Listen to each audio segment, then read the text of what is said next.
Happy Diwali, everybody, and welcome to the Let's Talk Melbourne podcast, where we are having a conversation with Kabir Singh. No, not the Shahid Kapoor starrer movie or the hero from that movie, but Kabir Singh is a fellow Melburnian and also the owner of the famous Indian restaurant Mukka, based in St Kilda. This week we went to his restaurant and we spoke to him about his journey, the food, the Mukka's menu, the curation behind the menu, and lots more.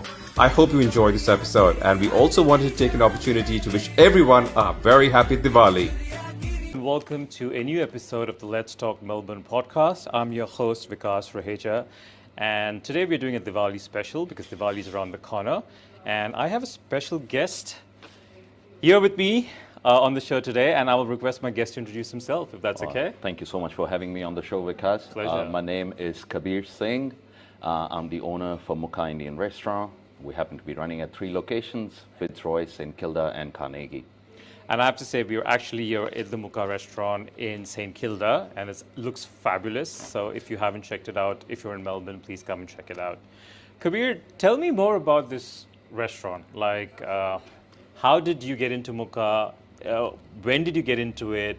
How come you've now got, I think if I remember correctly, there was one, now there are 3. You said Yes, Carnegie's a new one? That's correct. And you renovated Fitzroy as well? Absolutely, You yeah. want to talk about It's a very small journey, I'd say a rather short journey. So I'm only new to Australia because I happen to be COVID old. Arrived just before the first lockdown, so I was fortunate enough to get into the country. But then just as a visitor, there were no plans whatsoever, just traveling around Melbourne really. Flew in for 30 days. Happened to be a customer at Mukka before I got into it. COVID hit, things changed. I finally decided to stay in Melbourne, and then Mukka happened. So we bought the first Mukka store that was only a 40-seater restaurant in Fitzroy on Brunswick Street. That was in September 2021. February 2022, we opened Mukka 2.0, which is based in St Kilda, which is much bigger venue. That's where we are now. Yes, absolutely. So then December 23, we relocated or established a new Mukka on Brunswick Street. Happens to be right across to where we were, the original store, which is now a massive venue. And just a month ago, we opened one in Carnegie. So 3 years, 3 Mukkas. Awesome. It's fantastic. What made you from becoming a customer to an owner of this restaurant? What was the trigger? I think food's always been a passion, hospitality. So I come from New Delhi in India, right? So hospitality plays a very crucial role in our Punjabi culture and in general there. Yep. So we manufacture bicycles back home, so it's altogether a different segment for me. But then hospitality has always been a passion, very close to my heart. And like I said, COVID changed everything. So I started to work. I was always inclined towards learning new cooking techniques and playing with whatever our culture has to offer. So now COVID did work for me. I worked on the skills, and I thought might as well just give it a try, see how we go. Mukka had a bit of credibility in the market because it's going to be a decade, hopefully. Next year, I guess. So we started 2015, and 2025, it's going to be 10 years for the brand. So I think it was fair enough to give this brand a go and see what we can do with it. And it has worked just fine. So you happy with what's happened? Absolutely, man. It's just the beginning. So Mukka 2.0, good old Mukka. Now we're coming up with Mukka Express. Yep. So with the expansion or with Mukka, we see ourselves as local Indian joint. That's good. So that's the idea, yeah. And how much say do you have in what goes on the menu? Do you test the menu yourself before you put anything? It's actually interesting because, so I, like I said, I was a running restaurant, right? So, and that was during COVID times. So times were tough for everyone. So the minute I stepped in the business, the chef left, which is not a new story for any entrepreneur getting into the restaurant business. The restaurant was shut for 20 days. Now I had 2 options. Either I go back home, let go of whatever the investments were made, or take up the challenge and, change things around.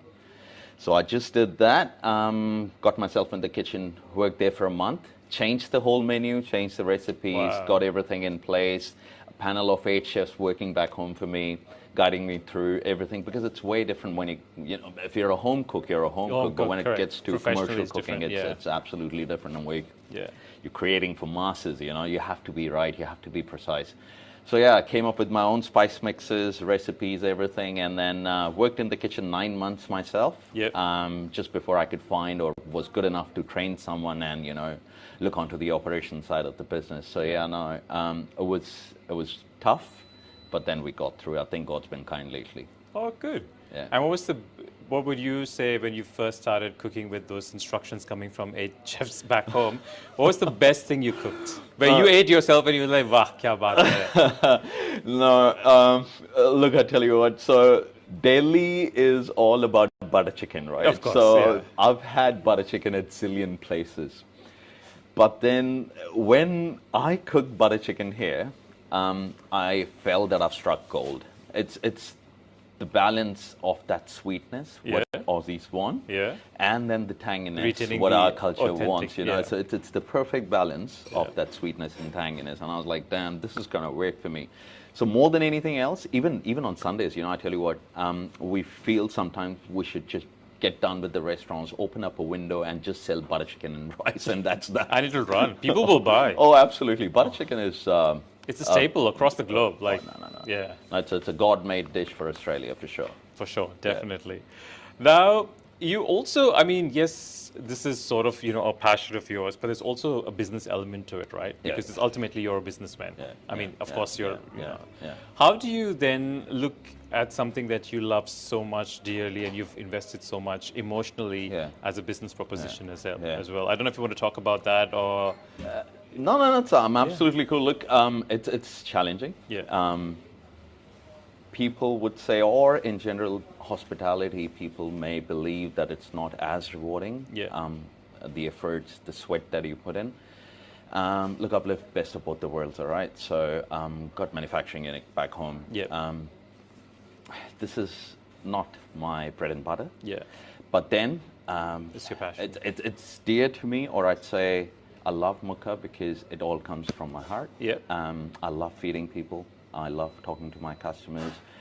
Presenting or representing my culture on a plate is the best thing one can do. So it says so much about myself, my country. And the food speaks for itself. The love speaks for itself. So it's rewarding for me in a way. And like I said, God's been kind. So wow, that's good. That's wonderful. Now, Diwali's coming around the corner. In fact, today where we're shooting or recording this episode is when is Karwa Chauth? Tomorrow? Oh, it's tomorrow, Tomorrow. So we had a bunch of people eating before they would go to celebrate Karwa Chauth. We had a few ladies building on up, because they're going to fast tomorrow. So thank you, ladies, for delaying my shoot, and a happy Karwa Chauth. But anyway, the point, happy to see you. Or happy Casey, as they say.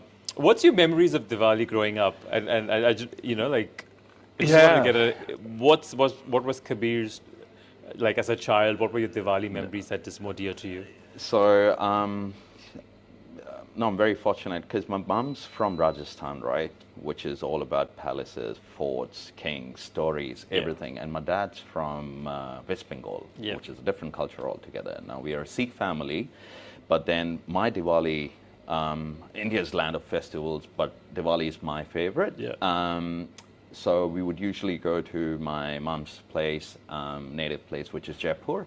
And then our Diwali would be there in, having lavish dinners, family get-togethers, just the enjoyment, lightness, the festive mood. Chowki Dhani especially, which happens to be a theme village in Jaipur. So that's my fond memory, I'd say. 10 years in a row, I haven't missed a chance. And I've seen it grow with myself. As I was growing, so was Chowki Dhani. So they'd always have this surprise element. Just spending my time there with the family was the best. I'd say it's the best memory, really.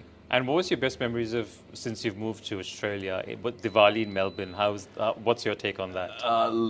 It'll be my first Diwali here in Melbourne, really? I'd say. No. So every Diwali I fly back home. And then, come back right after Diwali. But then this time I'm going to be here. So anybody who wants to come down and celebrate Diwali with me, please, more than welcome. Yes, please. Because that was going to be my next question, is that what can people expect from Mukka in Diwali? And if you want to talk about that. So what I'm trying and do here is hopefully we'll be able to achieve that. So I've already put a menu out. So what we're doing is $59 per head per person, all you can eat this Diwali, and it's going to be like a langar, you know. All you can eat, dude. Yes, yes. Have you thought it through? So we're going to put Rajasthan on the plate. So like I Okay. said, Chokidani is a very fond memory of mine. So we have, dal, which is the dal punch mail, dal, batti. I love if you dal know, the batti. dough balls, yeah. Dal bati, for those who, sorry to Yeah, interrupt yeah. you, if you don't know, it's a typical Marwari Rajasthani dish. It's Yeah. the best thing. Yeah. I'm from Hyderabad, I have so many Marwari friends. Yeah. That's my favorite Marwari food. So if you have not eaten dal bati,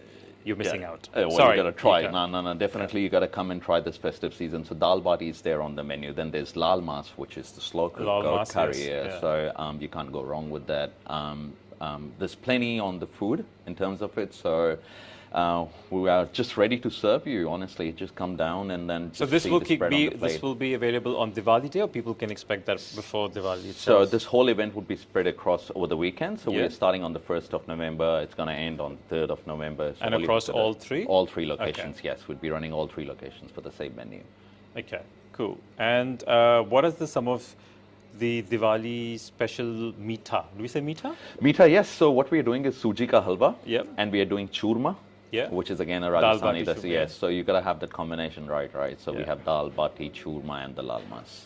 Well, you have to have. Look, by the way, just so you know, this is not some paid promotion. I just did it out of love because I met Kabir at a party or something. So, so that's why I'm encouraging everyone to come and try it out, because the combination of dal bati churma is pure heaven, right? So you can't go wrong. I was in Udaipur at the Taj Palace and I stayed there. All I ate was lal mas, dal bati churma. It's just nothing can beat that. Yeah, for sure. So so if you do, please come down, and I'm sure he's giving anyone who's passionate about food. I genuinely believe they put in more care in the menus Absolutely, that they 100%. curate. Oh, So definitely, you taste the food, but then you can also taste the love that we put in. yeah. Yes. And I just want to because we're talking about Diwali and we're talking about food and those sorts of things, I want to have two questions. What is your three favorite Indian dishes overall from the country? And what would be your three dishes you would personally recommend to someone who's never been to Mukka before? And try it that they at have to Mukka? try it out. Okay. Yeah. And I'm guessing the menu is similar in all three locations. Yes and no. Yes, the staples happen to be the same, so you can't miss out on butter chicken and the tikka masala and the kormas. But then we do have standout dishes at all three locations in terms of street eats as well. We tend to differ on the menu a little bit, but then mostly you can find everything everywhere. So we want our customers to actually go and visit all of the three locations in order to try those special dishes. So we'll talk about coming back to your question, so the three dishes that I would firstly recommend trying at Mukka, and they actually happen to be my favorite as well at the same time. So it'd have to be chicken changezi. Now, all of the three dishes that I'm going to talk about are exclusive to Mukka in Australia, I would say, because I haven't actually come across anyone. If you guys have, please do let me know if you've tried these dishes elsewhere. So chicken changezi, now it has a history to it, comes from Old Delhi. Okay. And then Genghis Khan, who invaded Mongolia and who invaded India long back, it was his favorite dish. It's not the regular style of cooking. It's done on iron skillet, cooked for long hours, chicken marinated overnight, cooked separately, curry cooked separately, and then both cooked together on the iron skillet, so you can feel the taste, the smokiness. It's beautiful. So chicken changezi is a must try, and it's there in Fitzroy store. Then you got to try the Champaran mutton. So Champaran mutton is the elevated version of our slow-cooked goat curry. Champaran happens to be a small village, state of Bihar.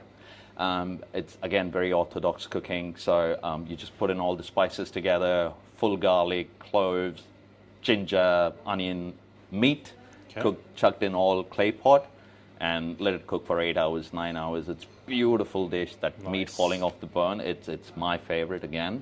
Happens to be at St. Kilda, so you can come down to St. Kilda. One of my other favorite dish would be the fish curry, Bengali machar jhol. So my dad's from Bengal, right? I just mentioned. So that's his favorite, and I grew up eating, like it was our Sunday meal for sure. So very humble, staple curry of Bengal. wholesome. It's beautiful flavors, mustard, aniseed, fennel. Yeah, you can't go wrong with the matcha jol, and use barramundi, which is great. So yeah, you could find that at either of the locations. Yeah. And just so that listeners and viewers who are vegetarian, they don't feel missed out, any vegetarian picks? Absolutely. So we happen to be in vegan paradise, right? 70% of our menu, I would say, is veggie, or you do have vegan options available. So, you can come down for the Shahi tofu, which is great. People love butter chicken. So it's the same sauce, but more cashew rich. The vegan version of it, adding tofu to it, is a must try. Pumpkin masala, which is great. The veggie korma, you can't go wrong with that. Onion bhajis, of course, people love their onion bhajis and samosas, so that's there.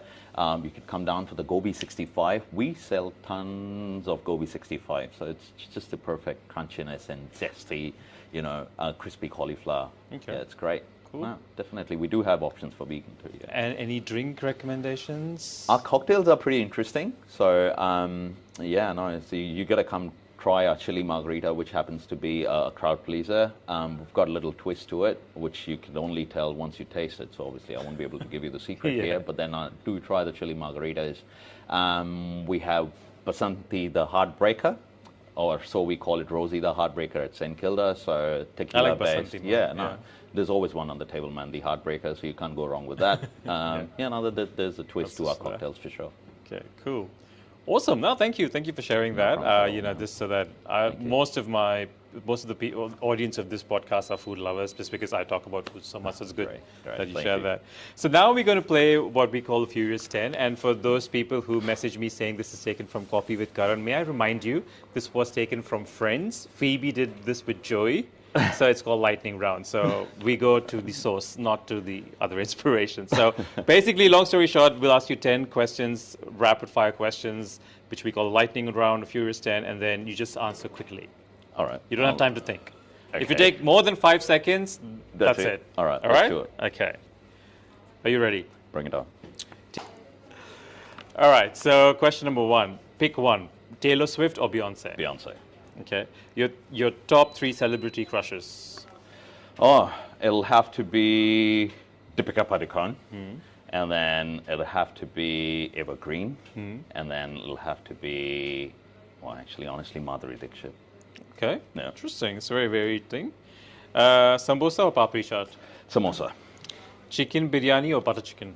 Butter chicken. Okay. Whiskey or beer? Whiskey, mate, through and through. If you were not a restaurateur, what would you be? I was into manufacturing, and I still am, so engineer, I'd say. Yeah. Awesome. And other 3 restaurants in Melbourne that you like? It could be any restaurant. Ho Chi Mama. Yeah. And Firebird. Yeah. And I'd say it'd be Rice, Paper, Scissors. Okay. Yeah. Your favorite bar in Melbourne? Louis Bar. Okay.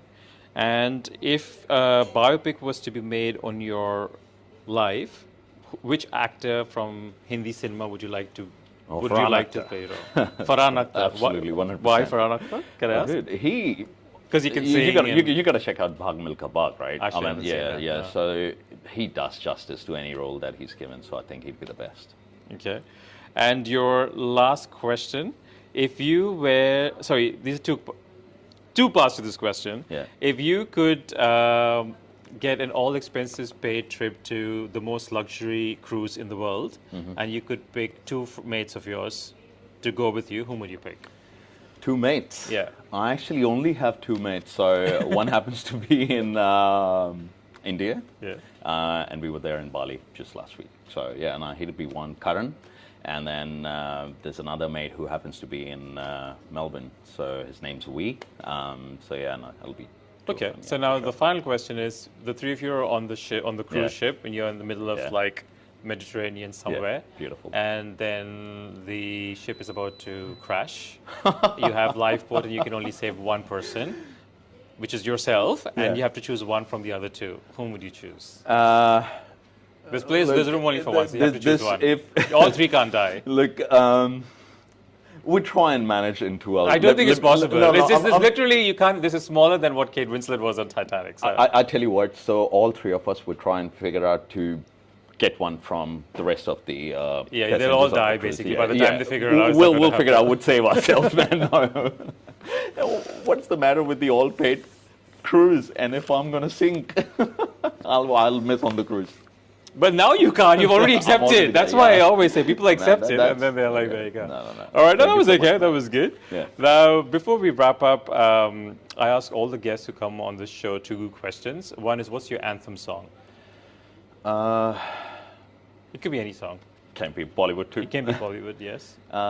Look, I love this movie Laksh. I don't know if you've Yep, watched I've it. seen the It's Farhan Akhtar on Indian Army. Yeah. No, it's actually Hrithik Roshan. But he directed, yeah. it. So there's a song of Laksh. So haan yahi sapna hai tera, तूने बढ़ते जाना है. Okay, I don't think I've... कुछ बन के दिखाना Dikhana, है. yeah. So that's my thing. Just to motivate me myself. I usually play that song every morning. Honestly, cool. yeah. So that's one. And what's the one thing you love about living in Melbourne? My morning coffees and my apartment where I live, St Kilda Beach. Yeah, you don't want to give your address away. Everything's beautiful about Melbourne, man. The only reason why I'm here is because I actually genuinely love the city. Yeah. Okay. Now, lastly, I just thought of one question. So you do a bit on the Mukka social media pages where you speak to your customers? Yes, Yeah? we do. So Tangy Talks, we do. And what, just tell us something about it, like how did it come about, or how do you choose which customer, or do you just go and instinctively? No, it's at random, you know. So we certainly, we take our feedback seriously, right? Customers are God, I'd say, and they're God to us. Yeah. So their recommendations, their feedback, it matters a lot to us, and then we grow from there. So it's, you know, just whatever. So it's at random. Sometimes customers shy away, which is obvious, but then most of them are very encouraging, and they'll come forward and they'll talk about what they like, they don't like, and why they choose Mukka over, you know, spending their money elsewhere. Yep. So it's at random. Okay. Yeah. It's cool. No, it's pretty good. You should check it out. I've seen a few. Well, anyway, this is a wrap. So thank you, Kabir. Thank you for so much doing for this. that. I really appreciate you coming on the podcast and man. talking about Mukka. Congratulations on Thank you all very your much. achievements, Thank you. and I wish you all the best, man. Thank you, man. Thank you. Thank you so much for it. And very happy Diwali to anyone who's listening. We'll do more such Diwali specials with people from the community, and I'll keep posting about them. Happy Thanks. Diwali to Happy all your Diwali, audience. everyone. Thank you.